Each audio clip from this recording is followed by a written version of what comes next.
எல்லோருக்கும் வணக்கம். மாமா மச்சினாங்கள அதிகமாக இருக்கக்கூடிய வாட்ஸ்அப் குரூப்பில் ஒரே அரசியல் பற்றி போட்டுக்கிட்டு இருப்பாங்க. நம்மளுக்கு ஷேர் மார்க்கெட்டுக்கு அரசியல் முக்கியம்தான். பட் இருந்தாலும் அரசியல்வாதிக்கு பின்னாடி போனால் நம்ம உருப்பட மாட்டோம். சண்டை சச்சரவு தான் வந்து சேரும். ஏப்ரல் 19 ஆரம்பிக்கக்கூடிய எலெக்ஷன் வர ஜூன் 4 ரிசல்ட் வந்துடும். ஜூன் 4 புது கவர்மெண்ட் அப்படின்றது உருவாகும். இப்போ நம்மளுடைய மார்க்கெட் இங்கே இருக்கு. இங்கிருந்து சரியா இன்னொரு 32 நாளில் எலெக்ஷன் அப்படின்றது ஸ்டார்ட் ஆகும். அதுக்கப்புறம் ரிசல்ட் வர்றதுக்கு எத்தனை நாள் ஆகுது அப்படின்னு பார்த்தீங்கன்னா ஆல்மோஸ்ட் 78-80 நாள் அப்படின்ற மாதிரி கணக்கு வச்சுங்க. அப்போ இந்த சமயத்தில் மார்க்கெட் இந்த புள்ளியிலிருந்து இந்த எலெக்ஷனுக்காக எந்த மாதிரி டிராவல் ஆக போகுது, மேல் நோக்கி கீழ் நோக்கி போகுதா அல்லது சென்ட்ரலே இருக்குதா அல்லது எப்படி அப்படின்றது நம்மளுக்கு ஆல்மோஸ்ட் 80 நாள் கழிச்சு தான் தெரியும். இந்த 80 நாள் கழிச்சு நம்மளுடைய மார்க்கெட் வந்து உச்சத்தில் இருக்கு, இடையில எப்படியோ கந்தரகோலம் ஆகிட்டு போகுது அப்படின்னா நம்மளுக்கு சந்தோஷம் வரும். இல்லைன்னா ரொம்ப கஷ்டம்தான். ஆனால் அந்த கஷ்டமும் ஒரு 4-5 மாதத்தில் போயிடும். உங்களுக்கு தெரியாது இல்லை, ஷேர் மார்க்கெட்டை பொறுத்த வரைக்கும் அமெரிக்கா தான் நம்மளுக்கு 5 வருஷத்துக்கு ஒருக்கா தான் இந்த எலெக்ஷனால் நம்மளுடைய ஷேர் மார்க்கெட் பாதிக்குமே ஒழிஞ்சு பெரும்பாலும் அமெரிக்காவுடைய இன்ஃபர்மேஷனை பேஸ் பண்ணி தான் நம்மளுடைய மார்க்கெட் ஆடிக்கிட்டு இருக்கும்.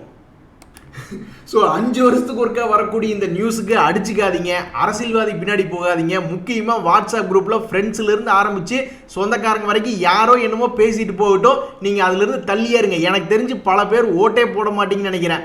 அப்படி ஓட்டே போடாத உங்களுக்கு எதுக்கு அரசியல் பேச்சு, எதுக்கு? அது சண்டையில் தான் கொண்டு போய் விடும். ஸோ யாரெல்லாம் ஓட்டு போடுறீங்களோ அவங்க மட்டும்தான் அரசியலை பற்றி பேசணும். மற்றவங்கெல்லாம் சும்மா என்னத்தையாவது பேசி வாங்கி கட்டிக்காதீங்க. நான் பார்த்ததிலே அவள் ஒருத்தியை தான் நல்ல அழகி என்பேன் அப்படின்ற மாதிரி பிபிசிஎல் ஷேர் சார்ட் பேட்டர்ன் யாராவது பார்த்தீங்களா? சார்ட் ஆஃப் த இயர் அப்படின்னு ஏதாவது பதக்கம் கொடுக்கணும் அப்படின்னா இந்த பிபிசிஎல் தான் கொடுக்கணும். இந்த பிபிசிஎல் நம்ம 350 ரூபா ரேஞ்சில் பார்த்தோம். அதுக்கப்புறம் பணத்தை டபுள் பண்ணி விட்டுட்டு இப்போ 586 ரூபாயில் இருக்கான். ஸோ இந்த சார்ட் பேட்டர்ன் அப்படின்றது வந்து உண்மையிலேயே ஒரு மிகப்பெரிய அருமையான பேட்டர்னாக அமைஞ்சு எத்தனையோ பேர்த்துக்கு இந்த மாதிரி சார்ட் பேட்டர்ன் அமையுது. பட் இருந்தாலும் இவன் ஒருத்தனுக்கு தான் குறுகிய கால அளவில் ஆல்மோஸ்ட் 100% சம்பாதிச்சு கொடுத்துருக்கான். இதுக்கு இடையில ஏகப்பட்ட அவநம்பிக்கைகள், ஏறுவானா இறங்குவானா ஏறுவானா இறங்குவானான்னு ஏகப்பட்ட அவநம்பிக்கைகள் இருந்தது. 125 நாள் யாராவது பொறுமையா இருந்திருந்தாங்க அப்படின்னா அந்த பணம் அப்படின்றது டபுள் பண்ணி விட்டுருக்கான் பிபிசிஎல். இதே மாதிரி பல நல்ல பங்குகளுக்கு இந்த மாதிரி சார்ட் பேட்டர்ன் அமைஞ்சு வருது. பட் இருந்தாலும் அவனுங்கெல்லாம் ஏறுவானுங்களா பிபிசிஎல் மாதிரியே? ஹெச்டிஎஃப்சி பேங்க் அவனு ஆல்மோஸ்ட் சேம் பேட்டர்ன் தான். பட் இருந்தாலும் இவன் இங்கிருந்து மேல் நோக்கி ஒரு 1700-2000 வருவானா அப்படின்றது தெரியல. டிமார்ட் அப்படின்ற ஷேர் அவனு வந்து ரொம்ப ஸ்லோவான பங்கு தான். பட் இருந்தாலும் இவனு இப்போதைக்கு ஒரு சார்ட் பேட்டர்ன் அப்படின்ற மாதிரி ஒரு பிரேக் அவுட் ஆகி போய்கிட்டு இருக்கான். இந்த எம்பசி ரைட்ஸ் அப்படின்றது யாருக்காவது ஞாபகம் இருக்கா? இவனையும் தான் நம்ம டிஸ்கஸ் பண்ணிட்டு இருந்தோம். இவனு என்ன பண்ணியிருக்கா அப்படின்னு பார்த்தீங்கன்னா அவனு வந்து ஒரு பிரேக் அவுட் அப்படின்ற மாதிரி ஒரு பேட்டர்ன் போட்டு 300 ரூபாயிலிருந்து 395 ரூபா வந்திருக்கான். இவ்வளவு ஏன் இந்த ஐடிசி அப்படின்ற ஷேர் கூட இப்போ நம்ம போய் பார்த்தோம்னு வச்சுங்களேன், அவனு வந்து கிட்டத்தட்ட ஏதோ ஒரு பிரேக் அவுட் ஆகக்கூடிய பேட்டர்ன் மாதிரி தான் போட்டிருக்கான். பட் இந்த பிபிசிஎலுக்கும் இதுக்கும் ஒரு வித்தியாசம் இருக்கு. இங்க பாருங்க, ஒரு நண்பர் கூட என்ன சொல்றாரு அப்படின்னு பார்த்தோம்னா அவர் வந்து ஷேர்ஸ் செலக்ட் பண்றது நியூஸ் பேஸ்டு செலக்ட் பண்றாரு.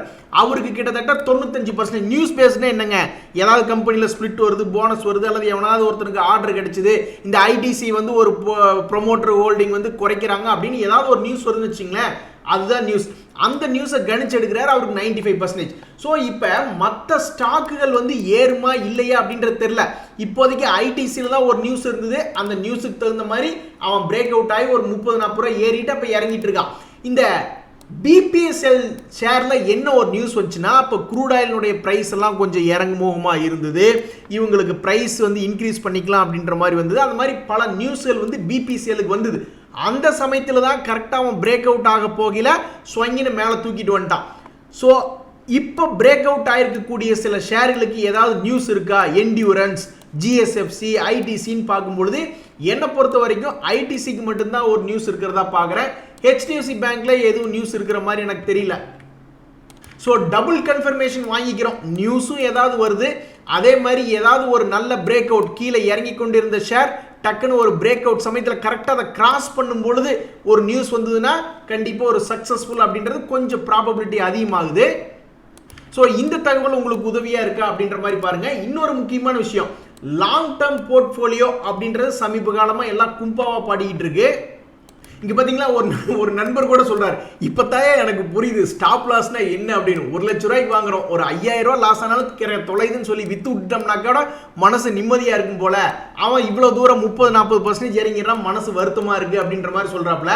நான் இந்த ஒரு 100% லாபம் வந்தா மட்டும்தான் விற்கணும் அப்படின்னு சில பங்குகள்லாம் வாங்கி வச்சிருந்தேன்.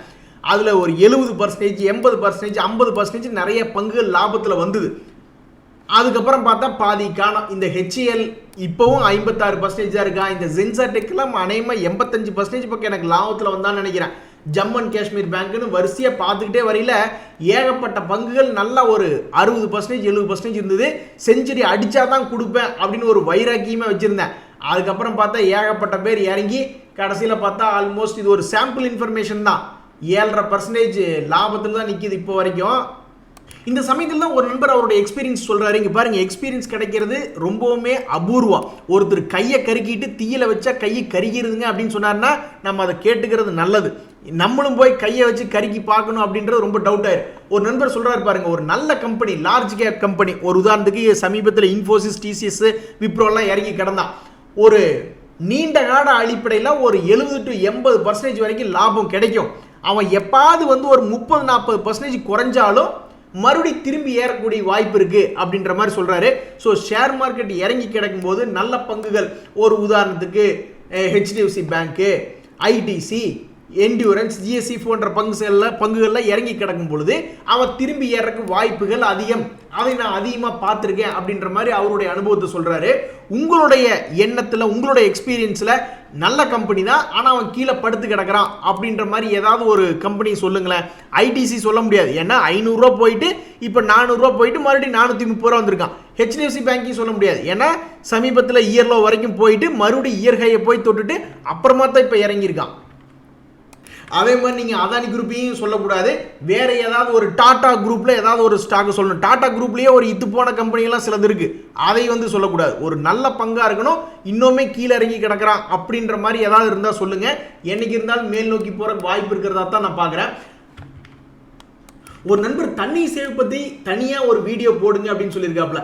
நம்ம கிட்ட விளாக் அப்படின்றது இல்லை, திருப்பூர் புல்ஸ் ஷேர் சம்பந்தப்பட்ட நியூஸ்களை தான், செய்திகளை தான் நம்ம கொண்டு வர மாதிரி இப்படி ஒரு சேனல் இருக்கு. பட் ஏதாவது ஒரு விளாக் மாதிரி நான் தனியாக ஏதாவது வச்சிருந்தேன்னு வச்சிங்களேன், நாடகம் நடிக்கிறது, படம் எடுத்து போடுறது, டான்ஸ் எல்லாம் ஆட தெரியாது, நடந்து போற மாதிரி ஏதாவது வீடியோ போடுறது, அப்படி ஏதாவது விளாக் இருந்தால் போட்டிருக்கலாம். பட் அதனால தான் நான் இதில் மட்டும் ஒரு பாயிண்டா சொல்லி விட்டேன். அடாடா, இங்க பாருங்க, ஒரு நண்பர் 1.5 லட்சம் ரூபாய் ஆப்ஷன் ட்ரேடிங்ல நஷ்டம் அடைஞ்சிட்டாரு, மறுபடியும் அதை ஜெயிக்கவே முடியல, ரொம்ப கஷ்டமா இருக்கு அப்படின்றார். ஆனா இங்க பாத்தீங்கன்னா ஒரு நண்பர் பிடிச்சிட்டாரு. ஆல்மோஸ்ட் இவர் எவ்வளவு லாஸ் பண்ணியிருக்காரு அப்படின்னு பாத்தீங்கன்னா, இவரும் 1.5 லட்சத்தை இழந்தவர் தான். ஆனா இவர் என்ன புரிஞ்சுக்கிட்டாருன்னா, ஆப்ஷன் ட்ரேடிங் ரொம்பவுமே கஷ்டமா இருக்கு, 11 பேர் தான் ஜெயிக்கிறாங்க, அப்பளே 88, மீதி 89 பேர் தோத்து போறாங்க, அதனால நான் இந்த ஆப்ஷனை விட்டுட்டு இப்போ நான் இன்வெஸ்ட்மெண்ட் பண்ண ஆரம்பிச்சேன், இப்போ 1.25 லட்சம் ரூபா லாபத்தில் இருக்கேன், ஆல்மோஸ்ட் நஷ்டத்தை மீட் எடுத்துட்டாப்ல அப்படின்ற மாதிரி சொல்றாப்ல. ஸோ இந்த மாதிரி இன்ஃபர்மேஷன் கிடைக்கிறதெல்லாம் கஷ்டம். நீங்கள் போய் கையை கருக்கிட்டு தெரிஞ்சுக்கிறத விட இந்த மாதிரி பண்ணலாம். எனக்கு ஆல்மோஸ்ட் ஒரு 2 லட்சம் ரூபா ஆப்ஷன் ட்ரேடிங்கில் லாஸ் அப்படின்றது இருந்தது. அதுக்கப்புறம் பார்த்தீங்கன்னாக்கா இப்போ அதையும் தாண்டி நம்மளுக்கு ஈக்விட்டி, மியூச்சுவல் ஃபண்ட்லாம் பணம் கிடைச்சிருச்சு. ஸோ ஷேர் மார்க்கெட்டுக்குள்ளே வர்றீங்க, ஏதோ பல வலைகளில் முயற்சி பண்ணுறீங்க, mutual fund, options, trading, swing ட்ரேடிங்ன்ட்டு ஏதாவது ஒரு பக்கம் கதவை அடைச்சாலும் இன்னொரு பக்கம் கண்டிப்பாக கடவுள் கதவை நீக்கி விடுவார். அந்த வழியே போய் நீங்கள் பணத்தை எடுத்துகிட்டு ஓடிடலாம். இன்னொரு நண்பர் அதான் சொல்கிறாரு, டெரிவேட்டிவ் அப்படின்றது போனதுனால நம்ம ஏற்கனவே இன்வெஸ்ட்மெண்ட்டுக்காக வச்சுருந்த பணமும் கரைஞ்சு போய் அதில் லாஸ் ஆகிறதா மிச்சம், மறுபடியும் முதல்ல இருந்து ஆரம்பிக்க வேண்டியதாக இருக்குது. அப்படி நீங்கள் ஒவ்வொருத்தரும் பட்டு திருந்துறதை விட மற்றவங்க யாராவது பட்டு திருந்திருந்தாங்கன்னா அதை பார்த்து கொஞ்சம், அதாவது நீங்கள் எல்லாமே பண்ணலாங்க, அதுக்குன்னு நம்ம என்ன சாமியார் மாதிரியாவே இருக்க முடியும்? மனுஷனுக்கு எவனுக்கு ஆசை இல்லாமல் இருக்கு? ஆசை இருக்கிறவன் ஆப்ஷன் ட்ரேடிங்கில் போய் பண்ணி பார்க்கலாம் தான் நினைப்பான். ஸோ நம்மளுடைய பெரிய பேஸ்மெண்ட், நம்மளுடைய பணம் அப்படின்றது பாதுகாப்பாக பேங்க் எஃப்டியில் இருக்கலாம், அதுக்கு மேலே மியூச்சுவல் ஃபண்டுகள் இருக்கலாம், அதுக்கு மேலே ஏதாவது பாண்ட் இன்ஸ்ட்ருமெண்ட்ஸில் இருக்கலாம், அப்புறம் இண்டிவிஜுவல் ஈக்விட்டியில் இன்வெஸ்ட்மெண்ட்ஸ் இருக்கலாம். அதுக்கு மேலே ஏதாவது ஒரு கொசுறு மாதிரி கொஞ்சோண்டு ஏதாவது ஒரு ஆப்ஷன் ட்ரேடிங் பண்ணுறதுலாம் தப்பில்லை. அதுவும் நம்மளுக்கு ஸ்ட்ராட்டஜிஸ் எல்லாம் தெரியுது, கையை அடங்க மாட்டேங்குது, நம்ம மண்டை சூடு பிடிச்சி தெரியுது, இவன் எதை சொன்னாலும் கேட்க மாட்டான், கடைன்னு போனால் அந்த ஆயில் ஐட்டம் தான் ஆர்டர் பண்ணுவான், அந்த மாதிரியான கேஸ் நாம் இன்னம்னா அப்புறம் நீ என்ன பண்ணுறது? கொஞ்சோண்டு ஏதாவது ஆசைக்கு ஏதாவது ஒரு 10 பைசா 20 பைசாக்கு வாங்கி வித்துட்டு போக வேண்டியதான். இப்போ ட்ரிங்க்ஸ் அடிக்கிறவங்கள கூட அப்படி தான் சொல்கிறாங்க, டேய் டக்கு நிறுத்தாதீங்கடா, அப்படியே கொஞ்சம் ஸ்லோவாக போய் லேண்ட் ஆகுங்க அப்படின்ற மாதிரி. ஏன் சொல்கிறாங்கன்னா இந்த மாதிரி தான் கொஞ்சம் கொஞ்சமாக அதை விட்டு வெளியே வரணும். இன்னொரு 2 பேருக்கு அதான், அவர் கையில் காசு இருக்குது, காசு இருந்தால் எப்படின்னு பிளான் பண்ணி எப்பாவது ஒரு ஸ்டாக்கு நல்ல ரேட்டு வரும்போது இன்வெஸ்ட்மெண்ட் பண்ணால் பரவாயில்ல, அதுக்கு என்ன பண்ணணும், வெயிட் பண்ணணும். பட் இவரெல்லாம் கையில் காசு இருந்தால் போதும், உடனே போய் எந்தையாவது ஒன்று வாங்கி போட்டுட்டு சரி அப்புறம் பார்த்துக்குவோம் அப்படின்ற மாதிரி பண்ணுறாப்புல. அப்படி இருக்கும்போது கண்டிப்பாக உங்களால் ஷேர் மார்க்கெட்டில் ஜெயிக்க முடியாது. ஏன்னா உங்ககிட்ட எவ்வளவுதான் பணம் கிடைச்சாலும் அது ஷேர் மார்க்கெட்டுக்கு வந்து ஒரு கடல் தண்ணியில் ஒரு சொட்டு மாதிரி தான். அட கடவுளை, சமீபத்தில் ஐடிசி திடீர்னு 400 ரூபாயிலிருந்து 430 ரூபா 5% ஏறி எல்லாத்தையும் ஆச்சரியப்படுத்துது. அது யாரு காரணம்னா இவர் தான் காரணம். 3 வருஷமா இந்த ஐடிசி ஷேரை வச்சிருக்காரு. சரி இனி என்னத்தை இதை வச்சிருக்காருன்னு சொல்லி 400 ரூபாய்க்கு வித்து விட்டாப்ல. அவர் வித்ததுக்கு அப்புறம் தான் 5% அதே நாளில் ஏறி இருக்கு. அட கடவுளை, இந்த இந்தியன் பேங்க்லாம் ஒரு காலத்தில் கேட்பாரற்று கிடந்தது, வாங்குங்க என்ன ப்ளீஸ் யாராவது வாங்குங்களேன்னு. 2020 50 ரூபா ரேஞ்சில் கிடந்தது, 2022 கூட 144 ரூபாய்க்கு கிடந்தது, 2023 வெறும் 300 ரூபாய்க்கு கிடந்தது, இப்போ 510 ரூபா ரேஞ்சில் இருக்கான். என்னை பொறுத்த வரைக்கும் ஷேர் மார்க்கெட் இதுக்கு சப்போர்ட் பண்ணுது. இவங்களுடைய ஆப்ரேஷனல் பர்ஃபார்மன்ஸ் வரக்கூடிய வருடங்களில் தொடர்ந்து மேல் நோக்கி லாபகரமாகவே இருக்குது. அப்படின்னா இது வந்து இவனுடைய பழைய ஹை என்ன அப்படின்னு பார்த்தீங்கன்னா, இவனுடைய லைஃப்பில் வந்து இதுக்கு முன்னாடி ஹை என்ன வந்திருக்கான்னு பார்த்தா 430 ரூபா இருக்குது. ஸோ தொடர்ந்து அதுக்கு மேலே இருக்கிறக்கே தான் வாய்ப்பு இருக்குது. மேபி 1000 ரூபா கூட போகலாம் லாங் டேர்மில். ஏங்க 50 ரூபாயிலிருந்து ஒருத்தர் 500 ரூபா வந்திருக்கான், 500 ரூபாயிலிருந்து 1000 ரூபா போக மாட்டானா? போகிறக்கு வாய்ப்பு அப்படின்றது இருக்குது. பட் ஒருவேளை இனிமேல் அவனுடைய டெக்னிக்கலி வீக் ஆகிறான், அவனுடைய ஆப்ரேஷனல் பர்ஃபார்மன்ஸ் குறையுது, அவனுடைய ஃபண்டமெண்டல் டேட்டா சரியில்லை, 3 மாதம் ஒர்க்கை பார்த்துக்கிட்டே இருக்கணும். அப்படிங்கும்பொழுது என்னென்னா இந்த ட்ரெண்டிங் கிளி இது வரைக்கும் பார்த்தீங்களா, ஏதாவது ஒரு காரணத்தினால மேலே போவான் இறங்குவான் மேலே போவான். அப்புறம் என்னத்தையாவது ஒரு பேட் நியூஸ் வருது அப்படின்னா அப்புறம் 200 ரூபா வந்தாலும் ஆச்சரியப்படுறதுல. நான் இது வரைக்கும் பார்த்த வரைக்கும் ஒரு இடத்துல ஒரு ஷேரை வாங்கினோமா, கொஞ்சம் லாபம் வந்ததுக்கப்புறம் முதல்ல ஒரு 100% ப்ராஃபிட் வந்துருச்சுன்னா போட்ட பணத்தை கொஞ்சோண்டு வெளியே எடுத்துக்கிட்டு வேற ஏதாவது ஒரு பங்கில் போய் இன்வெஸ்ட்மெண்ட் பண்ணி நம்ம டைவர்சிஃபை பண்ணிக்கிறோமா ரிஸ்க்கு, அப்படின்றத ஒரு நல்ல முறை. ஸோ நீங்கள் இந்த இடத்துல வாங்கியிருக்கீங்களான்னு தெரில, இல்லை கீழே வாங்கியிருக்கீங்களான்னு தெரில, அந்த தகவலை சொன்னீங்கன்னா நாங்கள் வந்து சந்தோஷமோ துக்கமோ படுறதுக்கு வாய்ப்பு இருக்குது. நண்பர்களே, மோட்டிசன் ஜுவல்லரிஸ் அப்படின்றது வந்து சமீபத்தில் ஐபிஓ வந்த பங்கு. உங்களுக்கு தெரியாதுல்ல, ஐபிஓ வந்த பங்கு வந்து என்னென்ன சினாரியஸ் இருக்கு. எடுத்தோன்னே அவன் பாட்டுக்கு மறுபடியும் ஐபிஓ வரையிலேயே 100% லாபம் பண்ணுவான், அதுக்கப்புறமா ஒரு 50-100% லாபம் பண்ணிட்டு அப்படியே ஸ்வங்கி இறங்கிடுவான். நீங்கள் டாடா டெக் ஐபிஓ எடுத்து பாருங்க, அல்லது வேற எந்த வகையான ஐபிஓ எடுத்து பார்த்தீங்கன்னாலும் இது வந்து ஒரு சினாரியாவா இருக்கும்.